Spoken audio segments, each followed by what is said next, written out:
The Reserve Bank of Australia has just reversed course, lifting rates by 25 basis points to take the cash rate to 3.85%, the first hike rate since 2023 and the 13th since Anthony Albanese came to power. The rate rise comes after inflation surprised on the upside, with the RBA now warning it's likely to stay above targets for some time. Our forecasts do see inflation above the target for the next year, basically coming back in early next year into the band. I'm not making any predictions for what it might involve going forward, but for the moment we are concerned that we don't want this higher level of inflation entrenched. Markets are already pricing in the chance of more hikes, and householders, well, they're bracing for higher repayments. Joining me now is Eminence Advisory's Dimitri Berstein. Dimitri, what do we read into the RBA reversing course like this and now lifting rates? It's an admission of an error in August last year when they probably shouldn't have cut rates.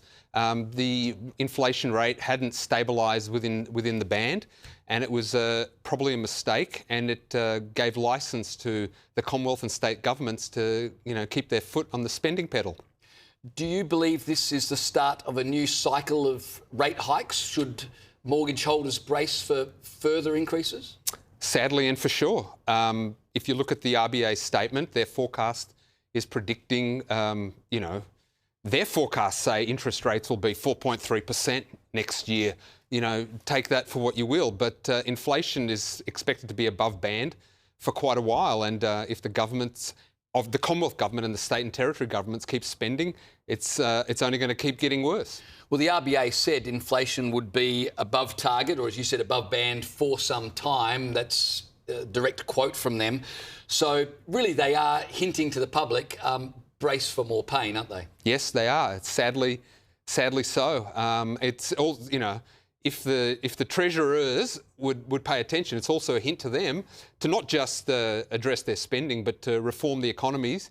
Cut your spending, cut your regulation.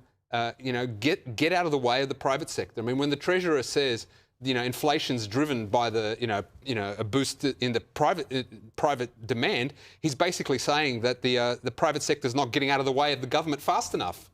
Well, of course, the other thing that Jim Chalmers has been saying is that pushback on his policies it's all political. It's motivated by politics, not facts. That's despite the fact spending is sitting at around 28% of GDP. They're levels we've not seen since World War II. Is Chalmers right that criticism of him is all political? Well, I'm just waiting for the Treasurer to say that inflation's a social construct. When they entered, when the Albanese government was elected, the Commonwealth government spending was 24% of GDP. It's now 27% GDP. That's an extra $100 billion a year in real dollars of spending. He keeps saying that, they're banking savings and they've paid down debt, yet debt sits at just an inch under $1 trillion. I don't understand how he can square that circle. Just staying on government spending at 28% of GDP, what do you make of that historic levels of spending? Oh, it's phenomenal. I mean, you're talking about a different form and shape of government.